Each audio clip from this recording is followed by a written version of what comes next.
Por isso que qualquer caminho de crescimento de paciente é fundamental que tenha que ajude o paciente a ter, melhor dizendo, esse espírito de saber sofrer.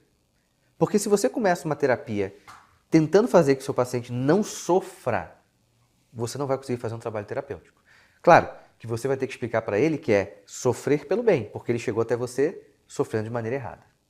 Claro que não é você fazer da tua terapia com ele um processo extremamente doloroso, não é isso. Mas é entender que sofrer pelo bem, pelo aquilo que tem que ser buscado, um passinho mais próximo já causa alegria. Mesmo que eu tenha que suportar algo. Por quê? Porque eu estou percebendo que eu estou saindo de um lugar ruim e me aproximando de um lugar bom. Então, aí é um ponto fundamental. Se pensarmos nos vícios, eu comentei dos vícios ali que podem desordenar a inteligência, a vontade e os afetos. Quando a gente pensa nos transtornos alimentares, eu até comentei brevemente, mas vale a pena caminhar aqui mais profundamente, nós vamos ter a vaidade. Como eu mencionei na introdução, eu posso caminhar por um desejo de aprovação, de destaque, de uma imagem idealizada. Então, a vaidade pode ser um elemento que está, digamos assim, as raízes dos vícios nos transtornos alimentares, pode ter essa vaidade ali como esse lugar que eu preciso, que eu dependo, eu preciso do olhar do outro para encontrar um valor pessoal. Temos também a ideia da soberba, e aqui é muito importante porque às vezes as pessoas olham para a soberba como se fosse esse sujeito com o nariz em pé, Mas a soberba tem muita relação com desejo de controle absoluto. Ou seja, eu acho que eu consigo, que eu tenho que me controlar 100%, controle do tempo, controle de tudo. E não é assim, as coisas nos afetam.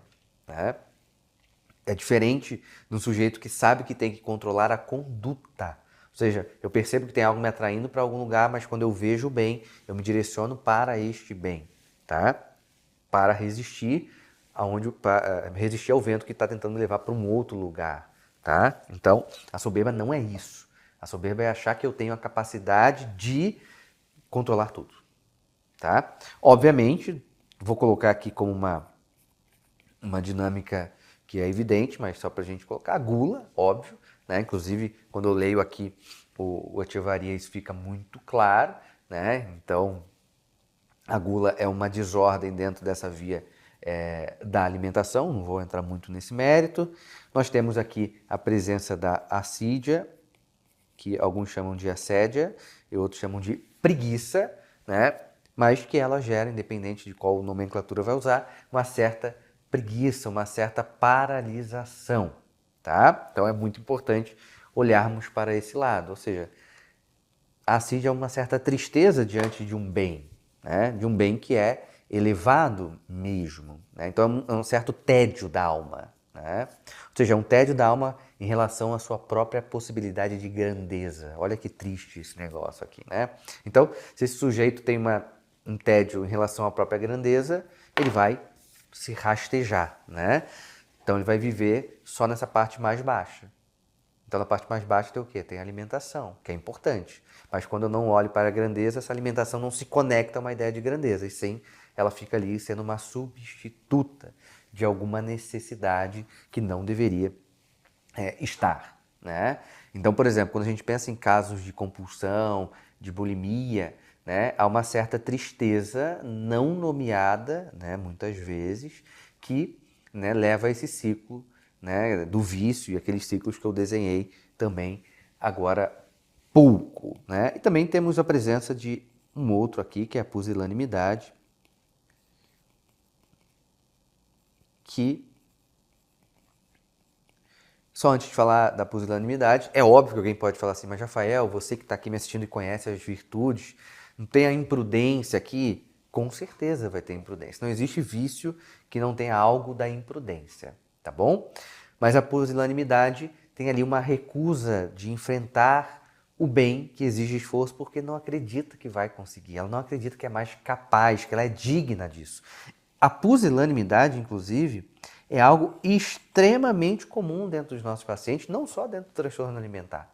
Que ele começa, não vale a pena tentar, eu não sou digno disso, eu sou incapaz, é melhor deixar para lá, né? Então, quando a gente pensa na anorexia, por exemplo, que tenha traços mais depressivos, onde esse paciente, digamos assim, ele desaparece diante da vida real, pode envolver muito essa ideia da pusilanimidade. Sim, né? Eu não sou capaz, é isso, minha vida é isso, acabou e ponto final. Né?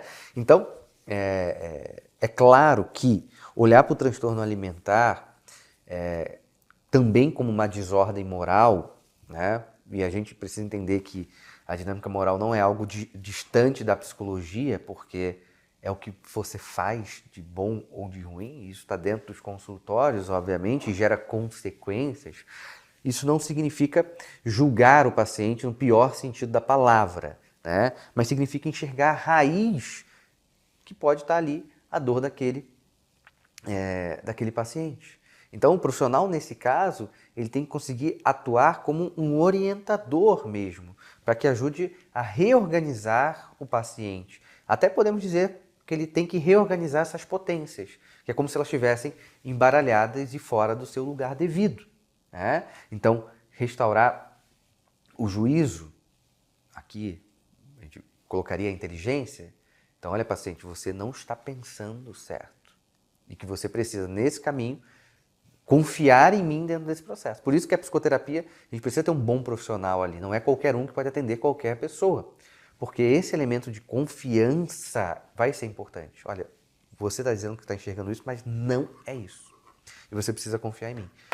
Mas, doutor, não sei se eu confio. Então, mas vamos experimentar isso e ver os resultados. Né? Educar os afetos, obviamente, então vem a parte das potências inferiores, fortalecer a vontade, ou seja, mostrar o bem para o paciente, fortalecê-lo a buscar esse bem. Então, é uma ordenação de dentro para fora, tá? Que aí vai ser levado por uma espécie de pedagogia terapêutica das virtudes.